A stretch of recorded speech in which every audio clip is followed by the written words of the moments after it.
Olá pessoal, tudo bem? Olá pessoal, tudo bem? Boa noite. Enfim, esperar o pessoal chegar aí. Seja bem-vindo todo mundo. Hoje a gente vai ter um papo bacana aí com o Rodolfo Bob. Olá, boa noite.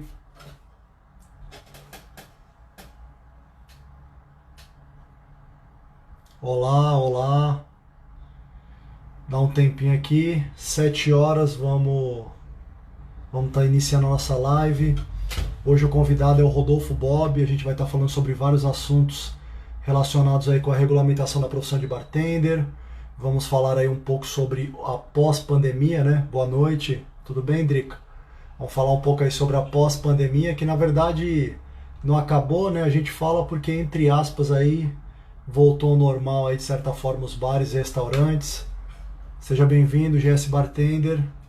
Enfim, pessoal, quem quiser chamar os amigos, compartilhar aí, enfim, só convidar aí mais gente aí para nossa conversa aí, tranquilo? Para quem quer conhecer um pouco mais aí do Rodolfo, enfim, para quem não conhece o trabalho dele, é, quem quiser deixar perguntas pode ficar à vontade, eu vou estar anotando aqui ao longo da live e no final eu vou estar fazendo uma pergunta para ele, entendeu? Seja super bem-vindo, Danilo, tudo bem? Como é que você tá? Enfim, uma live aí, 7 horas da noite, no Dia das Crianças, hein? Mas enfim, tamo junto. E vocês, como é que vocês estão? Tudo tranquilo? Tudo em paz?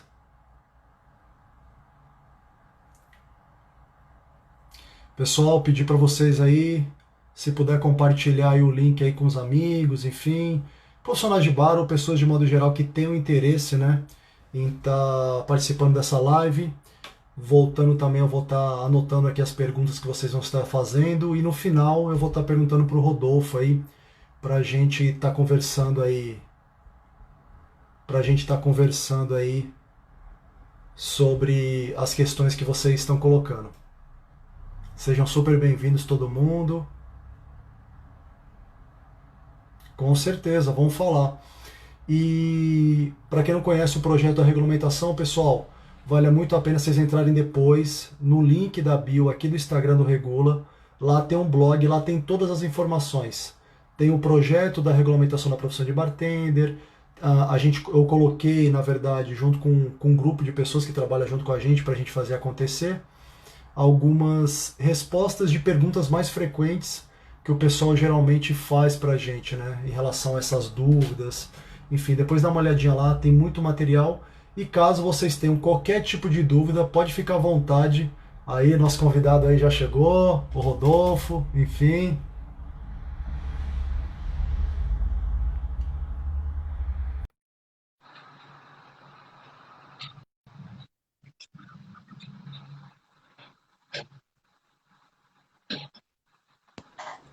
Opa, E aí, garoto, como é que beleza? você tá, mano? Quanto tempo? Eu tô Nem sei. tranquilo, como é que você tá?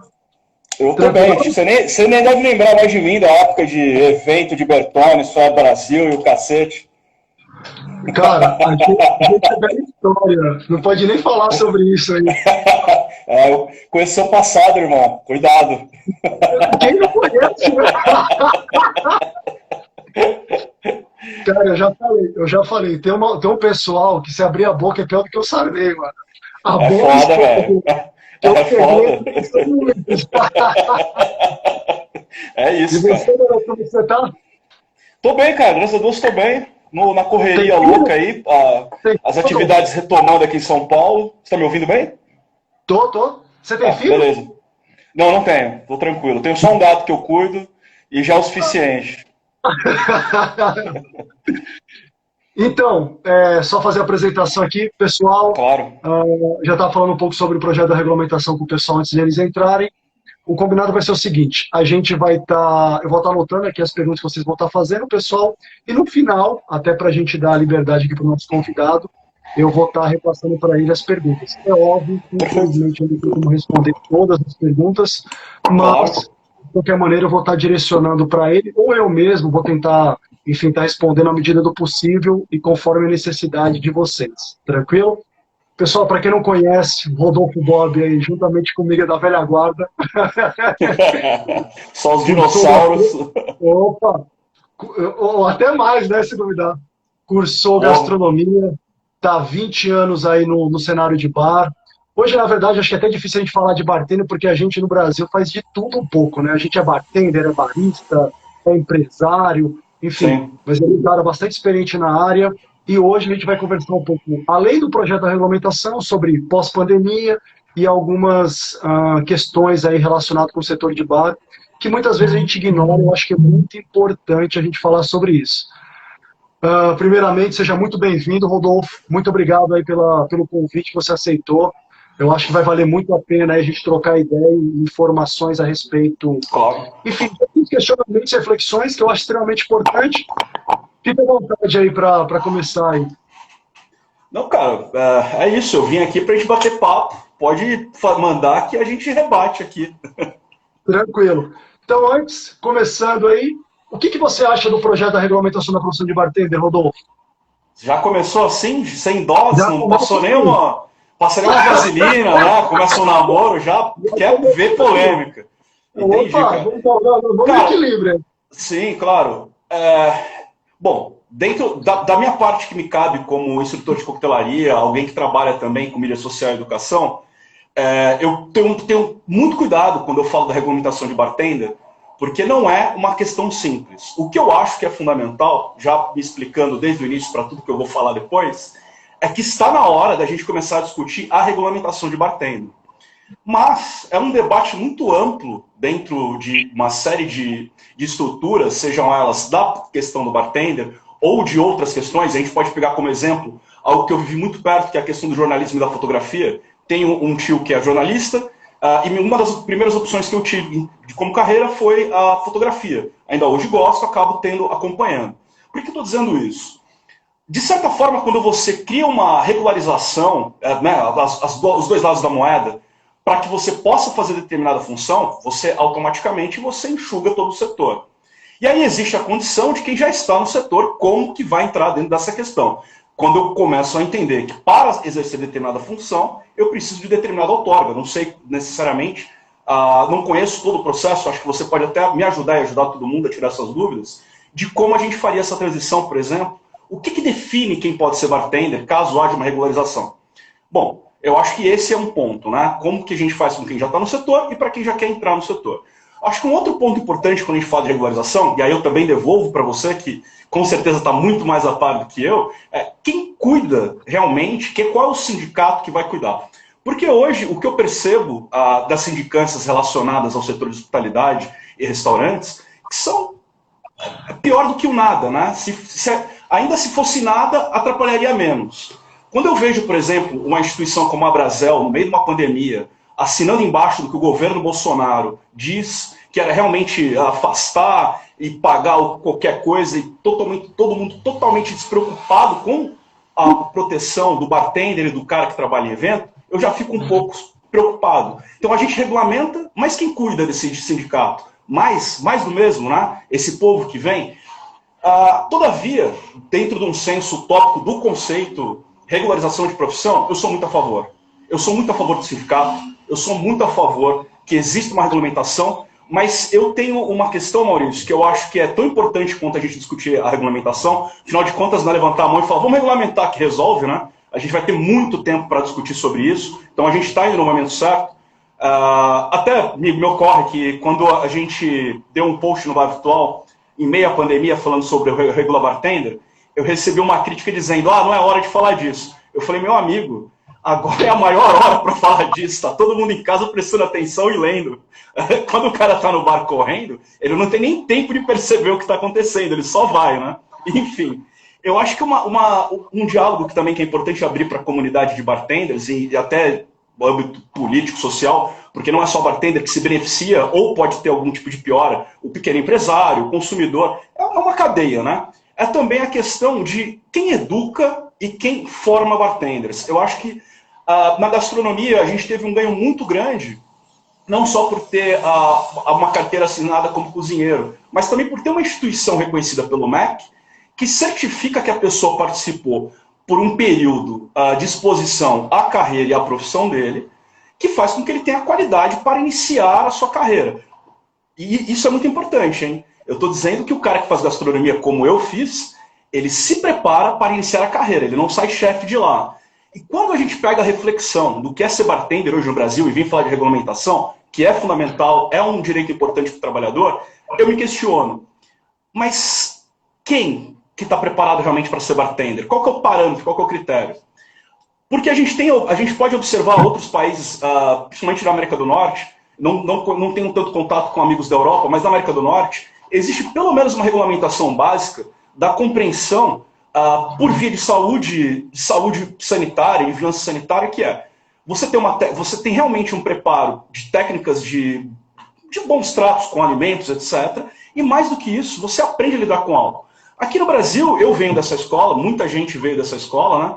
A gente está aí, e vou falar da minha época, que são 20 anos de carreira, a gente tem um curso, quando muito, de 2 semanas, que ensina o cara a fazer free pouring, grupos de coquetéis, e não diz muito mais para o cara. Até porque o cara que está ali querendo fazer esse curso, ele está com tanta pressa de ingressar no mercado de trabalho, que não necessariamente ele está se preparando para o mercado de trabalho. Ele está se preparando para o imediatismo dele, que é, quero trabalhar e ter uma retribuição disso. Então, quando eu, em particular, toco no tema regularização de bartender, eu acho mais fundamental do que a resolução de é bom ou ruim, mas a gente começar a discutir como e para onde e quem vai cuidar dessa questão. E aí eu acho que você está muito mais inteirado do que eu nesse aspecto.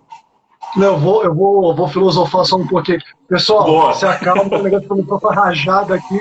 A gente vai devagarzinho, tem que botar um beijinho no cangote, bem devagarzinho, vai aos poucos. Você que chamou, cara. Opa, tamo junto. Na verdade, assim, o grande lance da regulamentação, na verdade, aconteceu para mim de que forma? Eu sou um cara da velha guarda, como você, ano que vem eu faço 19 anos trabalhando. Eu tive a oportunidade de viajar ao Brasil e uma coisa que eu sempre ouvia falar era essa coisa. Aparecia vereador em campeonato, aquele papinho furado, não sei o que, e sempre, vamos fazer isso, vamos fazer aquilo. Uhum. Aí um belo dia, depois de um campeonato, daquele jeito que a gente já sabe como é, né, enfim, de alguma coisa, eu falei, cara, cansei dessa palhaçada, eu vou comprar essa briga. Isso foi, na verdade, já estava com a ideia em 2011, e aí eu comecei a formatar. Em 2012 foi quando eu comecei a botar a mão na massa. Eu procurei um amigo meu, um escritório de advocacia em Goiânia, ele me ajudou a criar o projeto inicial, porque também não posso fazer qualquer projeto, senão dependendo ele pode ser, enfim, barrado, até por questões legislativas, enfim. Depois desse projeto pronto, eu disponibilizei ele durante 6 meses na internet para receber porrada. Gostei disso, não gostei, muda isso, muda aquilo. E depois desses 6 meses que eu recebi as críticas e sugestões, eu fiz uma adaptação e a partir daí eu comecei a divulgar. Comecei a juntar o meu trabalho no sentido de, ia fazer uma palestra, falar sobre regulamentação. Minha mãe trabalhou quase 5 anos no Sindicato dos Aposentados, então isso me possibilitou estar próximo de parlamentares e pessoas no meio político. E eu falei com o deputado estadual, falei com o vereador, estive em Brasília 3 vezes, sendo a última vez em 2016, próximo na época do impeachment, que eu consegui entregar para cerca de 8 senadores e cerca de 30 e poucos deputados federais na época. O projeto, na verdade, ele está no Congresso, ele pode entrar em votação, ele está lá. Enfim, infelizmente, os parlamentares da época acabaram trocando, alguns continuaram, enfim, o projeto andou. Mas uma coisa que, independente do projeto, que é o mais importante assim, ao longo desses 9 anos de luta, é que assim, a profissão precisa ser discutida. Independente de você defender a regulamentação ou não, eu acho que é necessário a gente discutir questões. Existe racismo na profissão, existe falta de respeito em relação a gênero, existe, enfim, uma total desconstrução do profissional de bar. E aí eu vou fazer uma analogia para a gastronomia. Hoje o bar, ele cresceu proporcionalmente, óbvio que não no mesmo tamanho, mas hoje o bar está quase do mesmo tamanho da gastronomia em visibilidade, em projetos e eventos. E a gastronomia também não conseguiu regulamentação.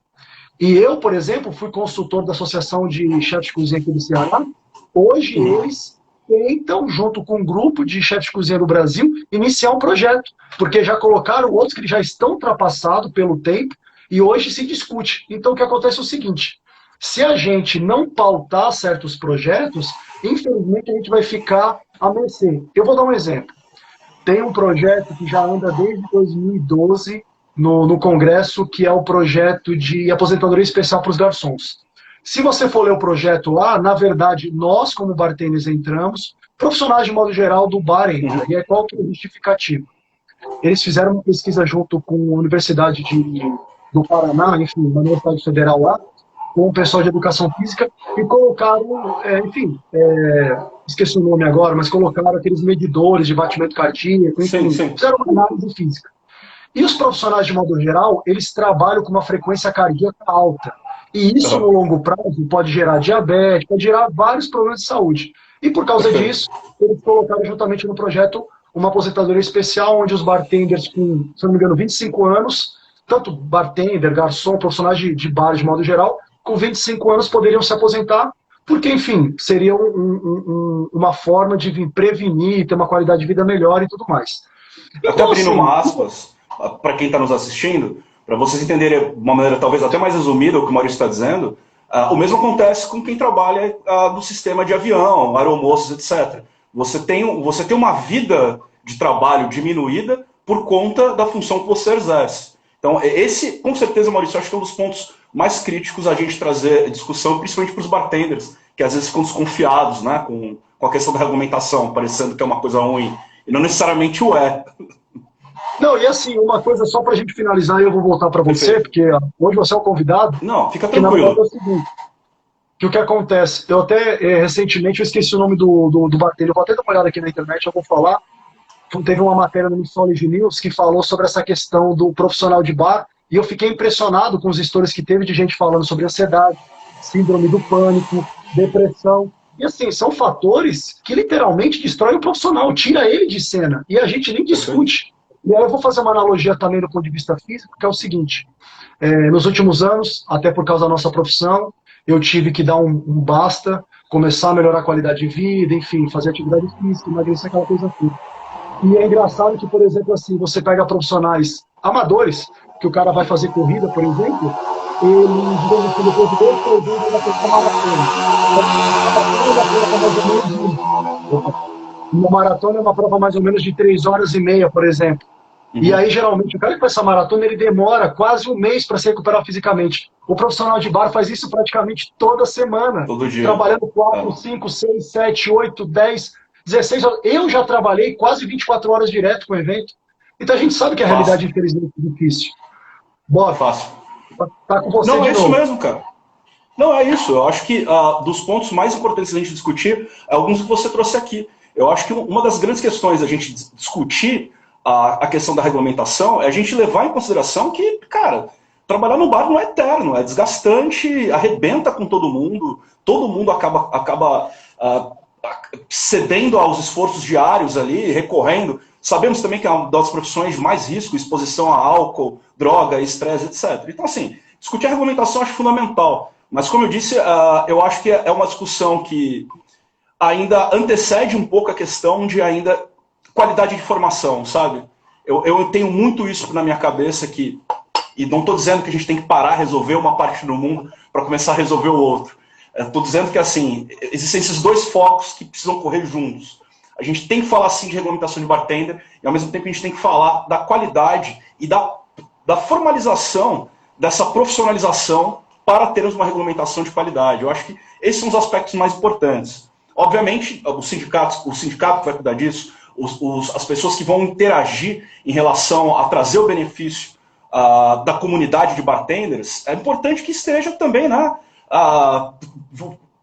de acordo com o que é moral e ético. Não é nem pedir muito, saca? Mas parece impossível no Brasil. Aqui no Brasil, durante a pandemia, me ocorreu algo que foi muito curioso. Eu comecei a observar... Comentaram aqui que, na verdade, é o Leonardo Massoni, que fez a matéria no Mixology News, só para esquecer o nome dele. Mas, boa, Leonardo.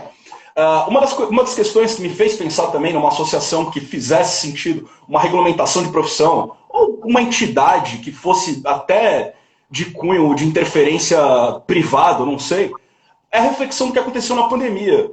Fora do Brasil, uma série de empresas multinacionais conseguiram fazer doações para instituições não governamentais dirigidas por bartenders, como nos Estados Unidos. Aqui no Brasil, cara, eu lembro que me chamaram para fazer uma reunião, um grupo que estava envolvido, Diageo, Pernod Ricard, Bacardi, dono de bar, restaurante, bartender, etc. Foi uma demagogia grande, de 1h30, de muito blá blá blá, pouca efetividade, mas saiu uma pergunta dali que é muito interessante. E se existisse um fundo para apoiar o bartender, para onde que esse fundo ia?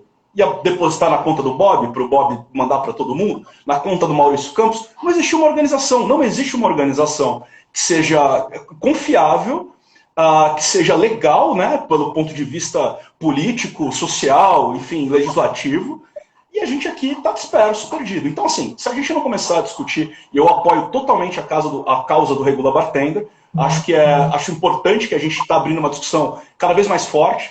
Acompanhei todo o seu movimento desde o início, sempre me chamou muita atenção e me chocava muito que muita gente, ao invés de criar empatia, muito pelo contrário, jogava pedra, né? Eu falava, caralho, que loucura, que doideira. O pessoal não está nem aberto para dialogar sobre. Então, assim, acho que a gente está começando bem, Maurício, sabe? A falar, a pontuar e a começar a conversar com os nossos pares, de maneira geral. Cara, como a minha orelha ficou vermelha ao longo desses anos. Vou falar para você, hein? Foi porrada, hein?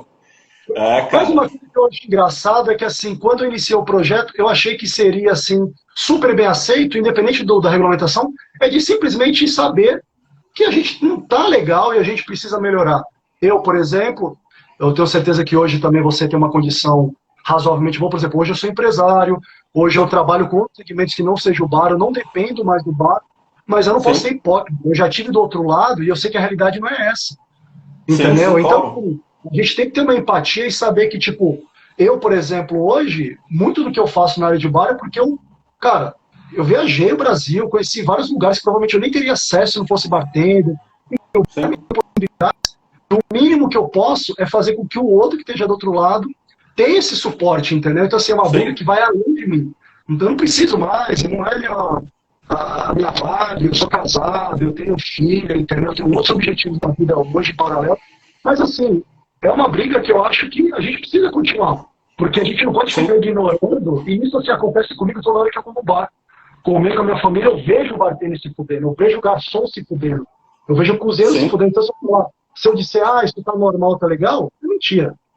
E aí, pegando essa deixa, até para falar sobre isso, recentemente, hoje é dia.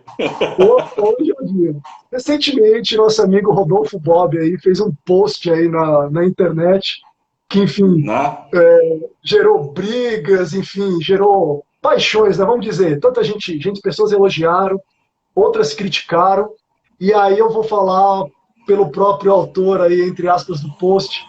Eu sou racista, Bob? Com certeza. Você nasceu branco, você é racista. Claro, obviamente. Obviamente. Todo branco é racista. Não tem meio termo. Da mesma forma que todo homem é machista e um potencial estuprador, e eu aprendi isso escutando as mulheres falando, não é eu que tenho essa propriedade para dizer. Eu só baixei minha cabecinha e escutei a minha irmã, a minha mãe, a minha amiga, a minha companheira me dizendo o que eu sou e o que eu preciso lutar para deixar de ser. Todo dia é uma luta. Então, quando eu digo para você, Maurício, que você, o homem branco, heteronormativo, é racista e é machista, a única coisa que você tem que fazer é refletir sobre sua condição de privilegiado dentro do sistema. Agora, se isso te incomoda, das duas, uma. Ou você realmente se apaixonou por ser racista e nazista, né, já que você falou que são paixões despertadas, ou você está apaixonado pelo seu conforto e comodidade e normalizou o assassinato de todo negro em detrimento do seu bem-estar. Só que isso gera um impacto muito plausível, que aquele mesmo cara que levanta para dizer que bandido bom é bandido morto, é o cara que não quer perder o seu próprio privilégio. Mas olha que loucura. Ao não olhar para o outro, para o próximo, que é diferente dele sim, porque somos diferentes dentro da sociedade, dentro do nosso genótipo e dentro da nossa genética, então, cara, esse papo de todo mundo é igual, isso não existe. Eu sou afrodescendente, tive minha história negada. Você é homem branco, descendente muito mais próximo de europeu. Tem miscigenação? Tem. A miscigenação também é um plano justamente para acabar com a identidade de quem não faz parte da elite. Porque a elite não se mistura. Quem se mistura é o pobre. A ideia e a invenção do caboclo, do moreno, do misturado, do miscigenado, é uma invenção do branco. Ele não se misturou. Ele misturou para que eu perdesse a identidade, meu ancestral perdesse a identidade. Então, quando a gente levanta e coloca na mesa, sim, todo branco é racista e alguém pula, gritando, desvairado, é porque, cara, ou tá sofrendo de fragilidade, de branquitude, né? Porque, ai meu Deus, hoje eu postei uma foto na internet, um meme do Filo Moderno, que é um menino branco do lado de um galão de água tirando uma foto dizendo assim: ai, meu pai comprou água, mas não abriu. Agora tô eu aqui, do lado do galão de água, passando sede. Pra puta que te pariu, irmão, sabe? É disso que a gente tá falando quando a gente fala de privilégio social. Aquilo é uma ilustração de um meme, mas é uma interpretação totalmente subjetiva. O próprio conceito do white people problem é a discussão descabida de quem está num lugar de privilégio que não tem empatia nenhum com o próximo. A gente está falando aqui, discutindo direito à vida. Quando as pessoas, dentro desse contexto de eu sou privilegiado, gosto dos meus privilégios, então não quero escutar, Bob, você que lute, você que se foda, esse cara só esquece que se não for eu, vai ser um cara da minha etnia que não teve acesso à saúde, não teve acesso à educação e todo dia violentado pelo sistema, vai pegar um oitão, enfiar na cara dele e encher ele de bala.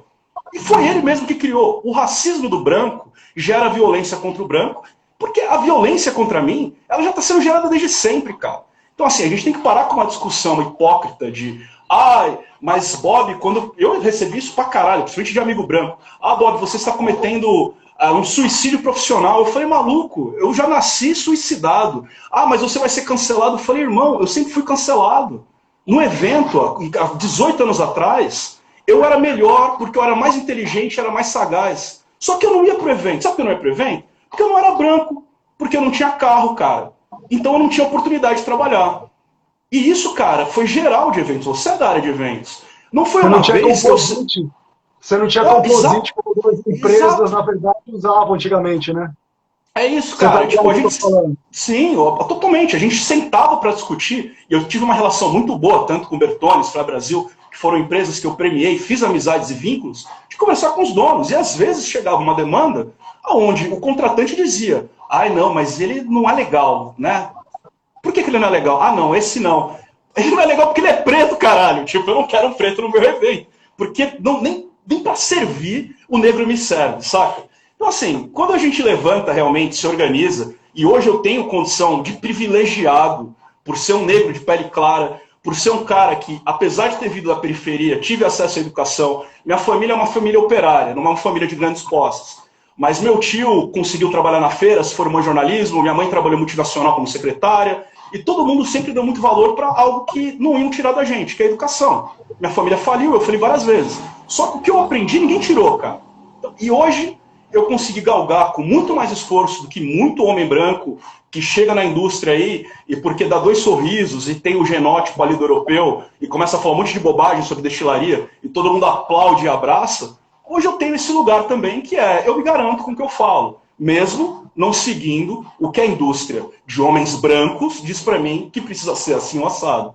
E quando eu falo disso, eu também me coloco no lugar de fala das pessoas que são mais semelhantes a mim, que são os meus amigos gays, são as minhas amigas gays, são as pessoas trans que eu conheço, infelizmente, não convivo com tantas, mas com alguns e tento aprender sempre. Tenho empatia pela minha mãe e tenho empatia pela minha mulher. E percebe? Então, assim, não é difícil entender o que é racismo, o que é xenofobia. Pô, eu sou neto de baiano, Zulu, meu irmão, cara, baiano, quantas vezes não foi vítima de racismo por parte de empresário, por parte de imprensa, por parte de outro bartender? Então, assim, cara, é empatia. Eu acho que a nova discussão que a gente tem que ter agora é empatia. E para quem se incomodou com o post, a única coisa que eu... Por favor.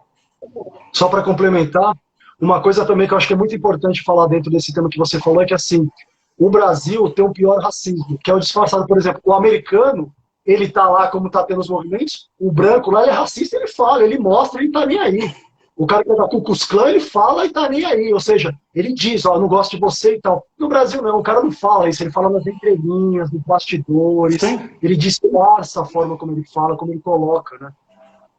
Sim, para o seu próprio interesse. Mas assim, quando eu vejo uma campanha eleitoral e uma construção de um conceito de anti-esquerda, anti-direito do povo, e um monte de gente branca, e até um monte de gente negra, que não é racista, porque o negro não pode ser racista, esse é um outro ponto muito importante de se entender. Nenhuma mulher pode ser machista, nenhum negro pode ser racista.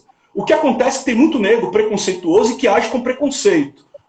No caso das mulheres, obviamente elas vão ter muito mais autonomia para dizer, porque não é meu lugar de fala, mas o que eu aprendi com elas é equivalente ao que eu posso dizer sobre o racismo dentro da sociedade negra. Elegendo e apoiando um candidato que é abertamente homofóbico, racista, xenófobo, cara, você está sendo mais racista do que nunca.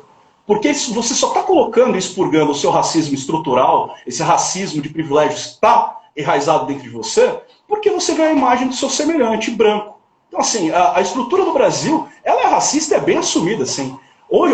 Essa semana mesmo eu postei a foto de um cara que é professor de história em Pomerode, que tem uma suástica dentro da piscina. Não, aquele absurdo, candidato a vereador. O cara é candidato a vereador. Absurdo. Então, cara, como que aqui a gente... Então, assim, cara, esse papo também de... o branco aqui não se assume como racista, se assume pra caralho. Ele se assume todo dia. O jeito que ele olha é racista pra caralho. Ele é assumido. Quantas vezes eu não cheguei porque namorava uma menina branca, porque tem muita mulher branca no meu meio, eu nem ando tanto no meio de tantos negros, porque trabalho pra elite, e a elite é branca. Cheguei na casa de uma menina e fui julgado porque era negro ou porque era bartender. Então, assim, o racismo é escancarado. É totalmente escancarado no Brasil. O que é velado é o direito de se protestar contra o racismo. Isso é velado. Porque aí se usa desse subterfúgio de mas o racismo no Brasil não existe, o racismo no Brasil não é óbvio. Caralho, se você coloca uma suástica na piscina e o delegado que é branco diz que aquilo não é racismo, você vai falar pra mim que o racismo não está assumido? Então eu não sei o que tá. Quando eu vejo o presidente do Brasil sentado dizendo que ele tem um escravo atrás dele, mas o escravo dele ganha 20 mil reais, que qualquer um queria ser escravo assim, é um desrespeito para comigo, é um desrespeito para com a sociedade que não tem tamanho. Isso é racismo totalmente assumido e intitulado. E quem apoia esse tipo de genocida, esse tipo de racista, é tão verminoso e criminoso quanto. Então, assim, o racismo no Brasil é escancarado. O que as pessoas não estão preparadas é para que um negro que fala bem, que se organizou na vida, levante e fale assim, opa, você é racista, parça, repensa aí. Isso as pessoas não estão preparadas. Esse é o grande problema daquele post. O problema é olhar para um cara que, de repente, tem mais que você, que é branco, e o cara tá falando alguma coisa que te fere, porque você não consegue nem acompanhar o raciocínio. É aí que o bicho pega, cara. É aí que o bicho pega. E tanto nos Estados Unidos quanto aqui, à medida que a gente vai conseguindo ocupar os nossos lugares, que são lugares de igualdade, não estou dizendo que ninguém quer tirar nada de ninguém também, né?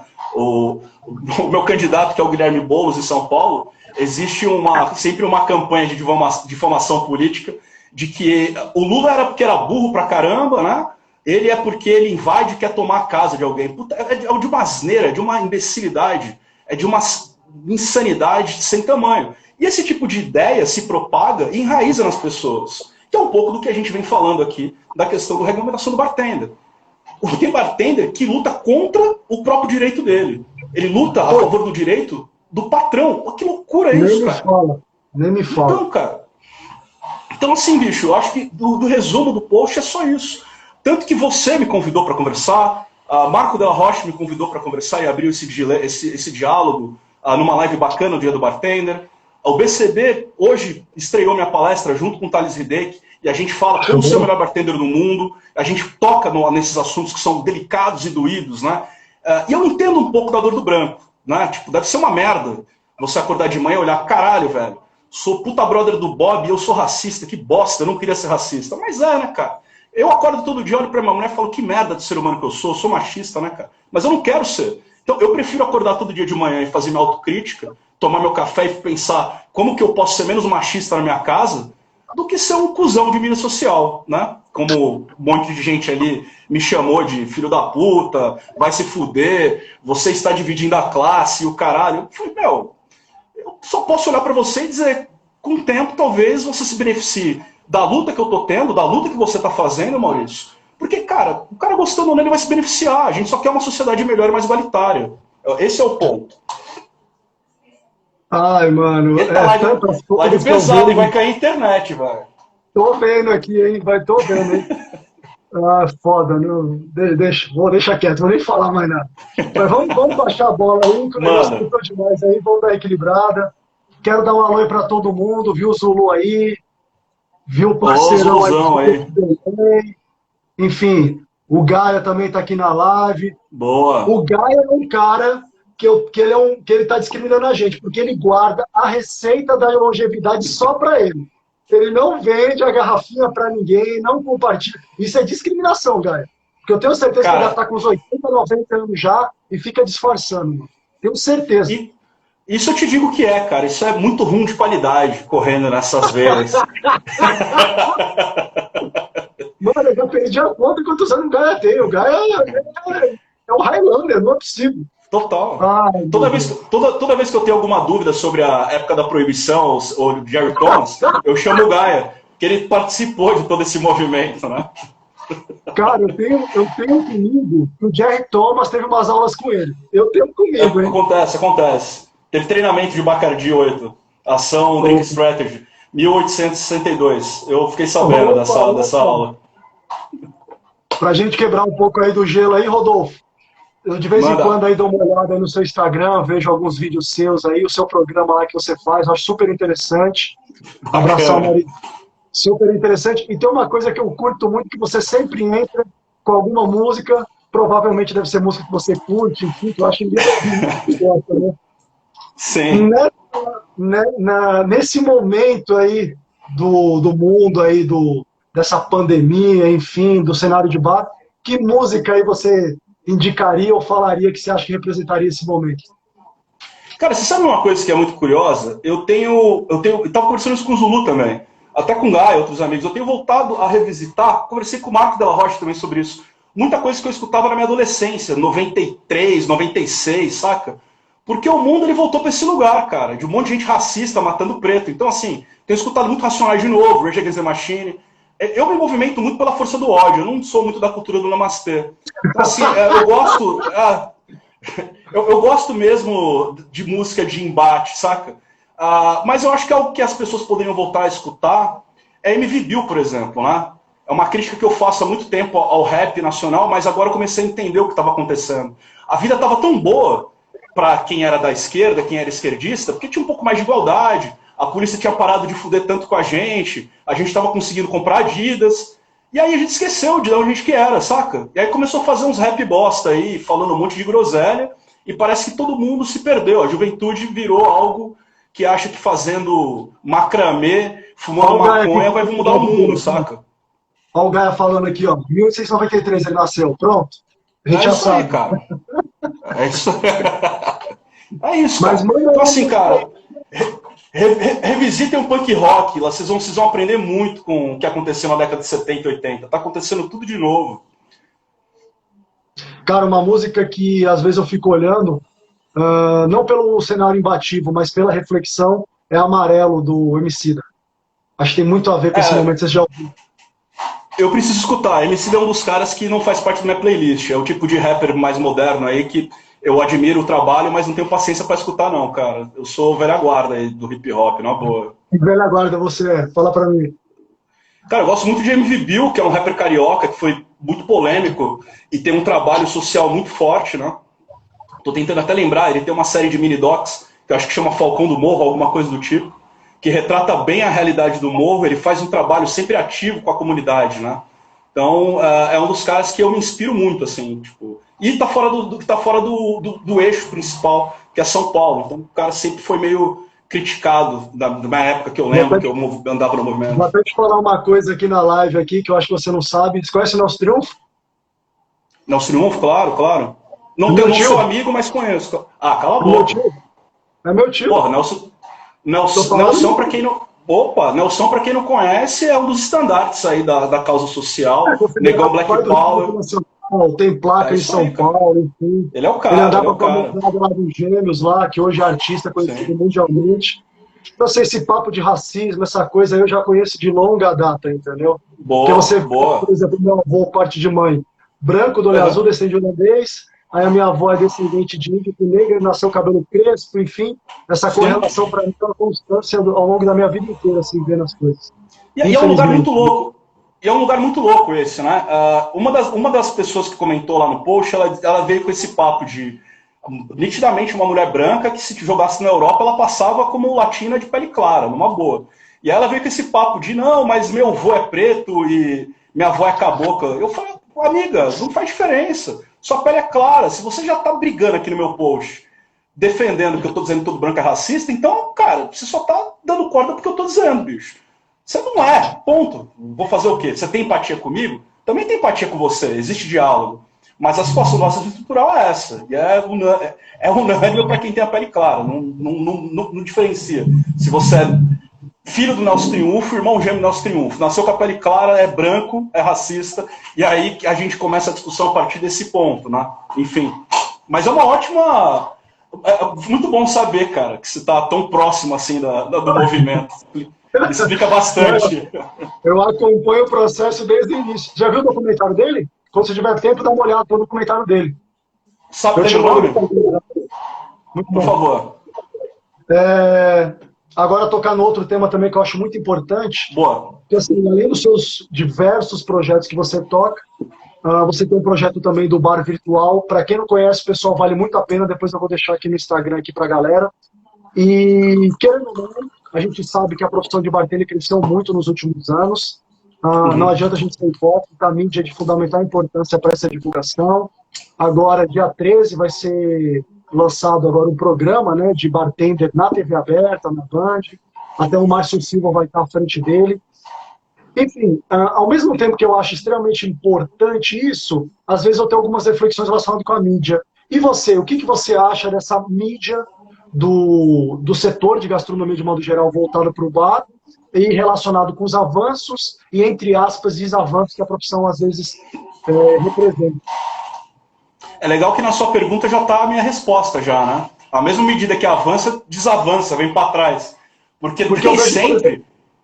Porque às vezes eu vejo muito assim que, da mesma forma da gastronomia, hoje você vê, por exemplo, profissionais que vão entrar numa faculdade, mal entraram no setor, ele já entra num nível tão alto, e o bar, infelizmente, já aconteceu isso, que na verdade ele não consegue galgar espaço. Então, se ele cresce com um ego tão grande que ele se perde às vezes na profissão, né? Sim, sim. Cara, isso tem totalmente a ver com a nossa questão de condição social e de educação, né? Quando você começa a acreditar que a projeção de imagem é quem você é e quem você representa, fudeu. Mas isso, cara, é o mundo, né? A cultura do milênio. Mídia social pra caramba, autoimagem, uma série de problemas emocionais. Eu acho que uma das discussões que a gente está tendo, e eu tenho percebido desde que o Marcelo Santiago, no GeForce Guide, me chamou a atenção para uma palestra no Tales of Cocktail, que eu acho que foi do Jim Meehan, se não me engano, falando sobre a questão da qualidade de vida do profissional do bar, desmistificando um pouco da história de que quem trabalha em bar... Puta, quando eu comecei a trabalhar em bar, Maurício, as pessoas falavam assim, cara, você vai trabalhar de final de semana, então você não vai poder ter namorada, você não vai ter amizades de verdade, o caramba. Tipo, cara, isso é uma puta bobagem do caramba, né? Na verdade, a gente tem que preparar as pessoas para que as pessoas entendam que apesar de a gente ter um cenário de ritmo alternativo, eu tenho o direito de ser pai, eu tenho o direito de ter uma casa melhor e prosperar. O que acontece é que essa autoprojeção que a mídia faz, ela pode ser bem utilizada. Eu me valido muito bem dela. Acho que o Zulu também, o próprio Marco Della Roche, você que também acompanha. Quem quer encurtar caminho, tá fadado a cair, né? É que nem a criança que quer correr de aprender a andar, vai cair. Então, eu acho que nesse ponto aí as coisas vão indo para um certo ar de autorregulamentação. O que eu acho fundamental, e aí eu volto a falar sobre isso, é que essa geração que é intermediária, nem é a geração mais antiga, porque graças a Mestre Derivan, que derrubou mato no peito, né, a gente tem um facão na mão para continuar derrubando mato. A molecada que vem agora, então, nossa senhora, parafraseando a Way de Petrópolis, é tudo leite com pera, né? Tipo, pega um caminho de construção muito mais simplificado. Cara, eu para aprender o movimento de flare, eu tinha que pegar uma fita emprestada com Silas Rocha, isso quando ele não queria me vender, que ele sempre foi mercenário, saca? Nem me fala. Então assim, cara, hoje você quer aprender alguma coisa, basta você ser alfabetizado. Se você não falar inglês, lindão, você não tem nem problema, você mete no Google Tradutor. Então assim, o acesso à informação também está aí, para que a gente possa se municiar e trazer esse lugar que é de propriedade para a gente. Que é o inverso de você querer construir uma imagem frágil para poder ter acesso rápido à indústria, a um pseudo lugar de destaque, que assim que o novo modismo começar, puta, tu vai pro chão, saca? Uma hora nego falando ali de o canudo no nariz da tartaruga, a indústria inteira pula e fala, tartaruga, tartaruga. Porra, velho, o nego tá tomando 7 tiros nas costas, cara, e só agora a indústria tá falando que a reparação racial precisa ser feita, que os negros fizeram muito por toda a indústria do bourbon. Caralho, sério mesmo que ninguém sabia disso? Só agora que tá sabendo que os caras estavam ali, que os escravos se destilavam. Só A agora. Jack Daniels é um exemplo, né? A Jack Daniels, depois de mais de um século, né, veio falar que a receita não era bem assim como era o combinado, né? E de certa forma, eu te falo que tá tudo bem, porque assumiu o erro. Tanto que assumiu o erro que tem um programa muito forte para agregar a valorização do afro-americano dentro da cultura do bourbon. Tá correto. A reparação parte do princípio de se assumir como racista, ou como machista, ou o que for, dentro da estrutura social, e começar a remodelar isso. Não é, eu não vou parar de tomar Jack Daniels porque negaram a história do Evergreen. Não vou parar. Muito pelo contrário. Agora que eu sei que o cara sabe, mas faz algo, me fico muito mais contente de consumir essa marca. Porque quantas outras marcas não fazem? Só simplesmente abaixam a cabeça e fingem que não está acontecendo. O problema não é errar, cara. O problema é normalizar o erro, né? Pode falar, por favor. Mas uma coisa que eu acho extremamente importante, você está falando sobre isso, é que assim, no início da pandemia, o governo liberou 1,2 trilhões para os bancos, e você tinha bancos, por exemplo, aí dando 1 milhão e dizendo que estava fazendo um absurdo, sendo que ele recebeu... Sim, claro. 1,2. O mercado de bar também entra muito nisso. Eu respeito, admiro todas as empresas que estão fazendo iniciativa, mas é bom a gente lembrar que tráfico de armas, tráfico de drogas, indústria farmacêutica e de bebidas são as maiores do mundo. A gente está falando de trilhões. A gente está falando de pouco dinheiro, a gente está falando de muito dinheiro. Então, assim, tem muita coisa a ser feita, como, por exemplo, aqui no Ceará você tem uma grande indústria, por exemplo, que invadiu terra indígena. Então a gente precisa bater de frente com essas coisas e tornar público, porque envolve trabalho escravo também, envolve vários outros problemas. Levantar e dar nome. Quem tá nessa situação de privilégio e de poder de fala, como eu, você e outros tantos, se realmente se importa, tem que levantar e dar nome. Eu achei uma afronta, uma publicação que eu vi, por exemplo, esses dias, sobre a Diageo estar investindo em reparação racial no Brasil, abrindo 4 vagas no setor de on-trade. É um tipo de notícia que é um desrespeito à minha inteligência, sabe? 4 vagas, cara. 4 vagas. É isso que representa a sua luta antirracista. Um shopping postar Black Lives Matter e continuar a vida seguindo. Isso também, Maurício, dentro da questão racial, que é o lugar onde eu tenho mais fluência e aonde mais me toca, a gente está cansado de ver.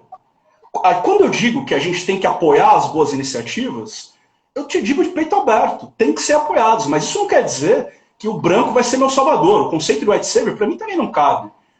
A Jack Daniels não é salvadora de nada. O que ela está fazendo e tem que ser apoiado é a gente relembrar da história que ela mascarou e que ela agora começa a fazer algum tipo de reparo e reparação estrutural histórica. Mas isso não termina a história como ela foi narrada, né? No Brasil, eu acho que uma das maiores questões a serem discutidas, e eu tenho levantado muito, que é o que você está me dizendo, cara. É a romantização de que todo bartender, para o interesse do senhor de engenho, deve gostar de cachaça. Por que eu sou obrigado a gostar de cachaça? O que a cachaça fez de bom pelo Brasil? Ou por mim? Embebedou o meu vizinho? Fez o outro cara espancar a mulher? Escravizou negro? Matou índio? Continua tomando terra? Faz uma cultura de monocultura, enquanto tem gente que não tem que plantar para comer? E aí eu tenho que romantizar a cachaça? Desculpa, cara, para mim, a pior bebida que eu poderia falar sobre o processo histórico é a cachaça, porque é a bebida do meu país. Então, essa romantização exacerbada e sem sentido de unicórnios coloridos, porque quer, sei lá, ser sommelier de cachaça, o outro quer um favor da marca, isso realmente tem que acabar. A discussão é muito mais profunda. Agora, por isso eu vou parar de tomar cachaça? Não. Eu quero descobrir o produtor que está de acordo com a minha maneira de pensar e com a maneira que o ser humano precisa, que é com ética, moralidade e civilidade. Esse cara precisa ser observado e trazido para perto. O que não dá é para quem trabalha com hospitalidade normalizar a desigualdade, cara. A gente tem o poder, e eu espero que em 2020 todo bartender já tenha percebido, que o poder de vender produto é nosso. A gente indica e a gente faz a indústria se movimentar. Aí fica a grande questão. O que você vai fazer com esse poder que você tem todo dia na mão? Você vai continuar servindo a bebida do cara que mata índio, do cara que queima a Amazônia? É isso que você quer fazer? É que nem, por exemplo, usando esse tema que você falou, é interessante, por exemplo, fazer uma analogia aqui nos Estados Unidos, tem um nome, é o Pink Money, que é o dinheiro dos homossexuais, que tem um poder imenso, e as pessoas que estão Sim. no outro cenário têm que entender isso e utilizar a favor, seja em relação à mulher, seja em Sim. relação ao negro, seja em relação a tudo.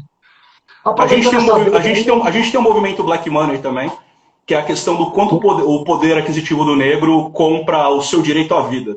Mas aqui no Brasil a gente ainda está muito distante disso. Talvez a próxima geração venha um pouco mais apropriada desse valor. Né? Aqui no Brasil a gente está uns passos atrás em relação aos Estados Unidos, no quesito poder aquisitivo. Aproveitando essa deixa aí, eu dei uma olhada aqui em algumas questões que eu recebi, enfim, perguntas, algumas coisas que eu vi, mas basicamente acaba rodando tudo no mesmo cenário, que é o seguinte, na sua opinião, Rodolfo, dá 1 ou 2 pontos que você acha que seria, por exemplo, primordial nesse momento para a gente colocar, para fazer uma pequena mudança, um avanço, por exemplo, em relação à profissão, com questão desse cenário. 1 ou 2 pontos que você vê assim. Pô, cara, Medidas que você tomaria, enfim. Você tem um poder, o que você faria nesse momento em relação ao eu tenho um voto? poder. Opa, Cara, imagina, hein? oh, né, agora que eu tenho poder, eu quero me tornar ditador, né? Matar preto, viado, gay, pôr fogo na Amazônia, fazer estacionamento, é o que eu vou fazer agora que eu tenho poder, cara. Não, cara. Cara, eu gostaria de humanizar a profissão. Se eu pudesse, eu humanizaria a profissão. E humanizar a profissão é fazer com que as pessoas sejam expostas, mesmo sem querer, porque quando a gente fala de hospitalidade, não cabe, cara, racismo. Não cabe diferenciação de classe nem social. Ser hospitalidade, cara, não é fazer foco no Instagram para alimentar o ego. Não é estar no bar batendo no peito, jogando garrafa ou trabalhando com conhaque. Tipo, não é nada disso, cara. É simplesmente servir o outro. Como você gostaria de ser servido. O conceito de hospitalidade é humano, é social. Ah, mas eu escuto muito isso, né? Bob, você tem que parar de falar de política. Porra, brother, a vida é política, cara. Você trabalha no bar, o conceito de coquetel, a palavra coquetel só nasce porque alguém perdeu uma eleição e um repórter escreveu que a bebida amarga ou o drink amargo, que era o bitter sling, e definiu a receita. Então, assim, cara, as pessoas precisam de educação. Eu acho que humanização é educação. E uma é interdependente da outra. Você dificilmente vai se tornar uma pessoa mais humanizada sem ter também direito a acesso à educação. Eu acho que essas duas coisas são fundamentais, né? Para a galera parar de falar bobagem aí no dia a dia de trabalho. Bob, estamos chegando aí no finalzinho da live. Muito foda a live. O Gaia estava perguntando se estava tomando sexo no beat.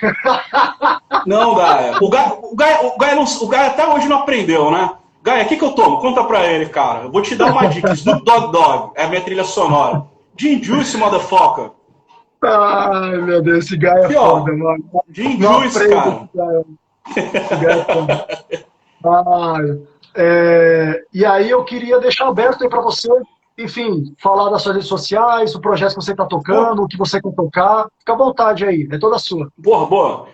Bom, nessa história de educação, a gente tem um projeto que rola uma vez por semana lá no Caledônia Whisky Co. É a primeira casa de whiskies do Brasil. Os caras já me contrataram, porque já sabiam como eu era, um punk com um monte de ideia aí de desconstrução social. Então, como é um meio muito elitizado, a gente disponibiliza, obviamente também para fins lucrativos comerciais, a gente disponibiliza informação pertinente à coquetelaria whisky de uma forma mais descontraída e divertida. Então a gente está sempre fazendo uma piada, está bebendo, às vezes parece que está bem louco, mas na verdade nem está no meio do horário de trabalho, e cria essa personagem. No meu Instagram pessoal, vocês podem olhar, a gente faz um pouco Por Dentro da Garrafa, que era o programa que o Maurício estava comentando. Já até me rotularam, falaram que eu sou herança da MTV, eu não tinha nem percebido, né, cara? Fico sentado, velho, fico sentado comentando música e fazendo o drink. Agora que eles falaram, eu lembrei. Puta, porra, total.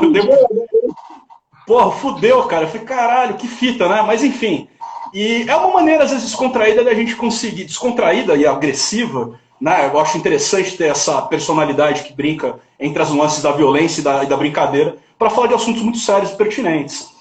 O bar virtual continua, a gente não sabe quando volta da aula. E eu acho que é onde vocês me encontram, cara. Tô por aí. E, importante, tá rolando o BCB, eu acho que é do interesse de todos, tem muita palestra legal, e aí eu espero que vocês assistam a minha palestra, que vocês vão conhecer um pouquinho mais essa pessoa que eu sou, junto com a estrutura do bar virtual, Thales Hideki, Sérgio Cruz, etc. Que a minha palestra se intitula Como Ser o Melhor Bartender do Mundo. Desafiador, não? Não, tenho certeza que deve ser muito foda aí, muito foda. Cara, a galera aqui tá indo à loucura, que o pessoal curtiu Que demais bom. aqui. Com certeza vai ter que fazer uma rodada 2 aí com outros temas, enfim. Pode Rodolfo, queria chamar que a gente agradecer vem. demais aí a sua presença aí. Obrigado mesmo, entendeu? Tenho certeza que vai ter um bom feedback. Depois eu vou pegar o restante das perguntas, te envio no WhatsApp, a gente vai conversando, Claro. aliando. Mas valeu aí muito. E eu só tenho a agradecer aí, porque nos últimos anos aí o projeto de regulamentação teve prós e contras, mas tanto do seu trabalho quanto do Marco e de muitas outras pessoas, eu acho que é fundamental para clarear a mente das pessoas e a gente Claro, sair do senso comum. E essa claro. provocação, mesmo que às vezes a gente tenha formas diferentes de colocar, ela é extremamente importante para, no mínimo, os profissionais entenderem. Calma aí, a coisa não está Sim. legal, vamos dar uma olhada numa outra perspectiva. É Cara, isso. boa noite. Boa noite para todo mundo. Brigadão mais uma vez, Rodolfo. Manda aí para finalizar aí o que você quiser. Cara, brigadão você pela oportunidade de ter aqui bater um papo. Obrigado aí pelo projeto Regular Bartender, vai ser bom para todo mundo, vamos amadurecer ele. E lembrando não só, né, a quem nos assiste aqui, mas até para a gente mesmo. Independente, às vezes, do ponto de partida, onde a gente começa a divergir das ideias, a gente sempre está aberto para o diálogo. Aqui ninguém está fugindo do diálogo. Então, assim, vem tranquilo, que a gente vai tranquilo também conversar. Vamos resumir essa, vamos terminar aqui com uma frase que você vai entender. Eu Boa. fui criado na liberdade e na penha, você também é da pegada. Por É favor, isso. não sejam pau no cu e cuzão. Essa é a É isso, frase mano. É isso, básica. não Não seja um pau no sejam pau cu. no É cu, isso. sabe? É isso, cara. Saber entrar e sair, né? Não é assim que aprende? Não seja Tem um que pau no saber cu, é só chegar. isso. Só conta no É, senso, velho. entendeu? Garoto, Um se cuida. brinde, Tamo junto. um brinde a essa resolução de live tão elucidante. É nóis. Falou, É garoto. nóis, Boa mano. noite. Até mais, irmão. Paz.